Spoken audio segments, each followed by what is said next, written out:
everyone. Welcome back to GME Compass. I'm Julie Galano, and today's discussion focuses on one of the most important responsibilities of the Clinical Competency Committee, that is identifying meaningful trends in your trainee performance. A mistake that CCCs often tend to make is evaluating learners based upon isolated events or individual evaluations rather than examining developmental patterns over time. A single evaluation rarely tells the whole story. A trend does. Today, we're going to discuss how high-performing CCCs move beyond a snapshot assessment and use multiple data sources to identify learner growth, recognize excellence, detect concerns early, and make meaningful milestone recommendations. Before we begin, a few disclosures. I have no financial disclosures related to this presentation. The information shared today comes from the broad continuum of experiences that have shaped my career in graduate medical education over nearly 2 decades. The content reflects personal knowledge, observations, and experiences. It's not intended to represent any current or past GME role or organization. As always, I encourage viewers to review the most current ACGME common program requirements and specialty-specific requirements applicable to their programs. By the end of this session, you'll be able to explain the CCC's role in identifying performance trends, differentiate isolated events from meaningful developmental patterns,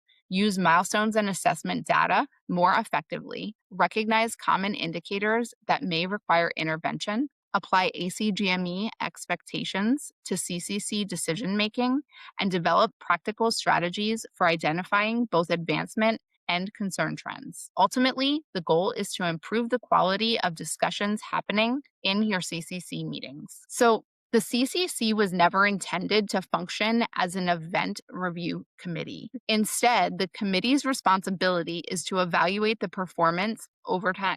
The committee reviews multiple assessment sources, identifies developmental patterns, and monitors progression, recommends milestone ratings, and supports learner growth. One of my favorite reminders is this: one evaluation rarely tells the story. Trends are what tell a story. Any learner can have a bad day. Any learner can have a great day. It is our responsibility as GME leaders and professionals to determine what consistently occurs over time. When we review ACGME expectations for clinical competency committees, a common theme emerges. The ACGME expects programs to review trainee performance semi-annually, assess competency progression, recommend milestone ratings, identify learners that are in need of support, recognize accelerated growth, and provide meaningful recommendations to the program director. Notice that none of these expectations are based upon isolated observations.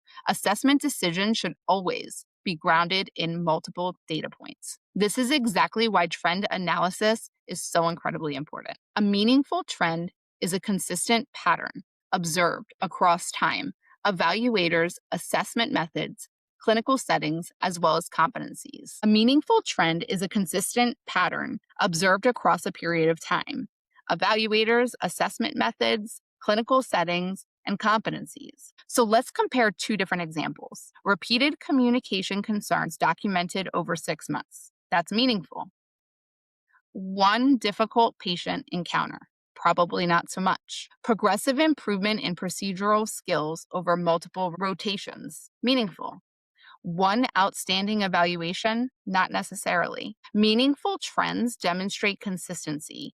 The more frequently that we observe the same pattern across multiple contexts, the more confidence that we can have in our conclusions. Frequently, CCCs can unintentionally focus on the question of what happened this month, or what happened this quarter, or what happened this half of the academic year. You want to make sure as a CCC that you're asking what pattern is emerging. Snapshot reviews can create significant problems. They can lead to overreaction. They can cause us to miss early concerns. They can inflate milestone ratings, and they can delay very much needed interventions. The CCC should evaluate your trajectories. I've spoken about it across my PEC series, and the same thing goes for CCC. What you're really looking for is that upward trajectory. You're not looking for just moments. Think of yourself less as evaluators of events, more as interpreters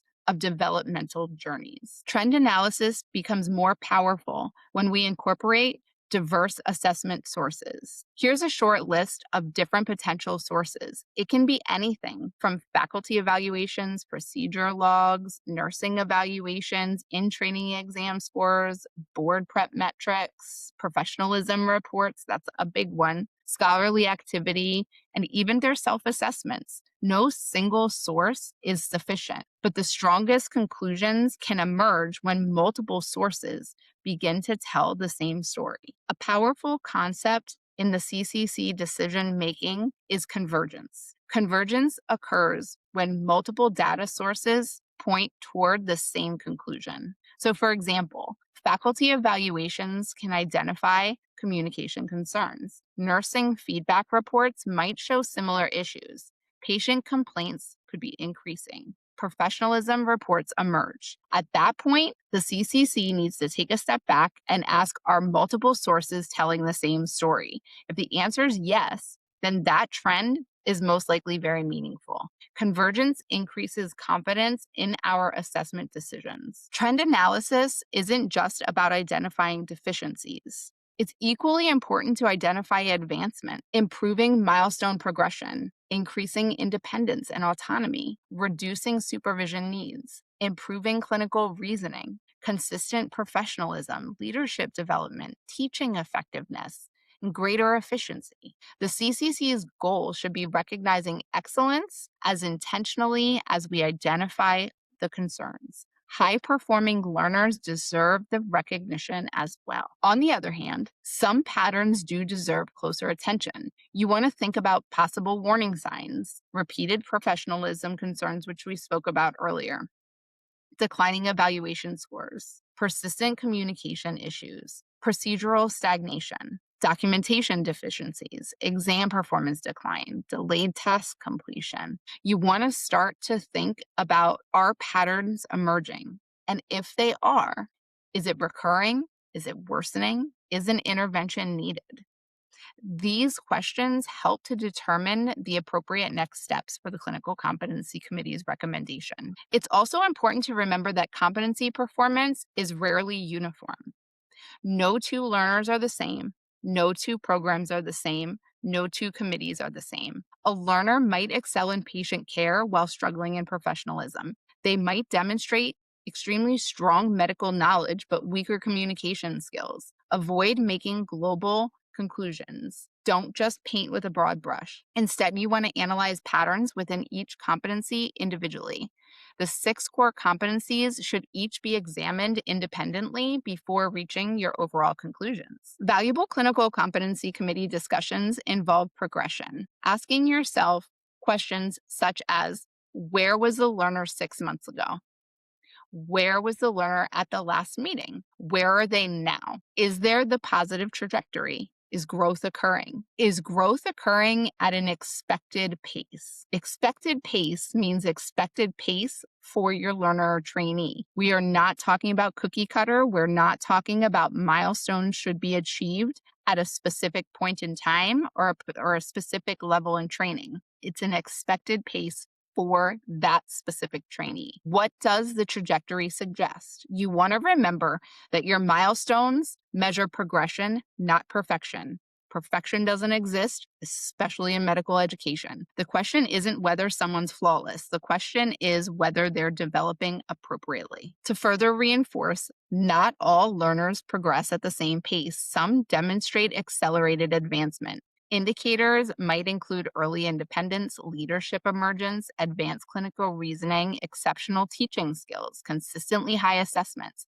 The CCC has a responsibility to recognize and document exceptional performance. Development isn't only about remediation. It's also about acknowledging excellence and creating opportunities for continued growth. Strong CCCs identify concerns before a crisis. You want to look for small, reoccurring concerns. repeated feedback themes, progression plateaus, increasing variability within the performance, professionalism warning signs, early identification creates opportunities for earlier support. Earlier support almost always produces better outcomes. Waiting for major failures often means that we've missed multiple opportunities to intervene sooner. This is really, really important. I feel like so often either CCCs that I have been a part of, CCCs that I have advised or helped or supported, so often they're, dare I use the word afraid, they're hesitant to intervene because that feels bad. That feels like someone that you care very much, you want to see them succeed, and you are disciplining them or you're giving them negative feedback, and that's not easy. That can be difficult. However, it is our responsibility to set them up for success. And by not sharing this feedback or the CCC assessment or holding back any type of identified concerns or trends to see where it goes or to see until the next meeting is not helping them. That's not helping anyone. And us as GME leaders, that is our responsibility to make sure that we are transparent in that and that we are giving them the tools in their toolbox to succeed. That directly affects patient care, right? That directly affects quality improvement outcomes. By not doing that, we are doing a disservice to our community and our patients. Even experienced committees can be influenced by bias. Common examples can include, we talked about the recency bias. If there was a very bad outcome or an awful rotation or something that just happened right before the CCC, the recency bias is something that can definitely be on the forefront of your committee. The halo effect, and right along with the halo effect is the horn effect, single evaluator influence, leniency bias, and severity bias. The best defense against bias is objective data and multiple perspectives. The more data sources that are incorporated, the less likely that we're going to be influenced by any one person. One strategy that can improve your CCC effectiveness is using structured questions consistently, asking what evidence supports this concern, what evidence supports advancement, how many data sources agree, is this new or is this recurring, has performance improved, what intervention is needed, what follow-up is required. Structured discussions produce more consistent decisions, more meaningful recommendations. Documentation tends to often be overlooked. However, it's critically important. Strong documentation can include things like the observed trend that we've been talking about, supporting evidence of it, CCC discussion summary, your recommendations, your development plans, your follow-up expectations. Good documentation is going to support learner development, program consistency, accreditation readiness, and decision transparency. Remember, good documentation today builds better outcomes for tomorrow. High-performing committees consistently review your longitudinal data and information. They focus on patterns and trends using multiple assessment sources. Identify concerns early on, recognizing advancement, minimizing their bias. Document decisions clearly, support learner growth. These committees make data-informed decisions, improving both learner success as well as program and academic excellence. For our reflection questions, you want to think about and evaluate your own CCC process. Consider things like, are you focusing on trends or isolated events? Do you use multiple data sources? Can you identify advancement as effectively as you can identify concerns? Do your discussions consistently examine progression? And how early are we identifying struggling learners?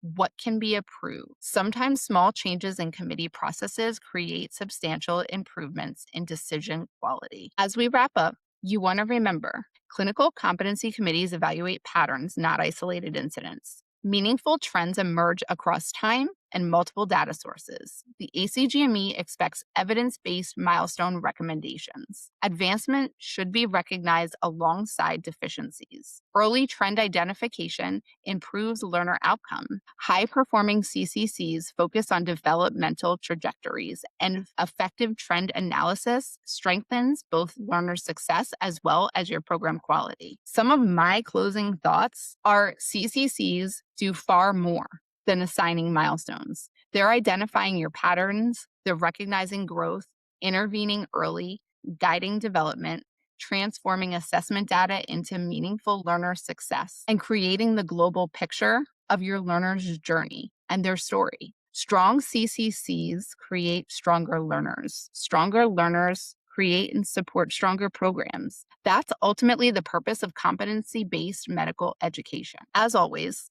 thank you for spending time with us today. We hope this discussion helps to strengthen your CCC processes and enhance your ability to identify meaningful performance trends. If you found value in this content, please subscribe to the GME Compass YouTube channel. Join our growing GME community and connect with us through our newsletter and social platforms. Until next time, continue turning GME complexity into clarity and control. Thank you so much for watching. See you next time.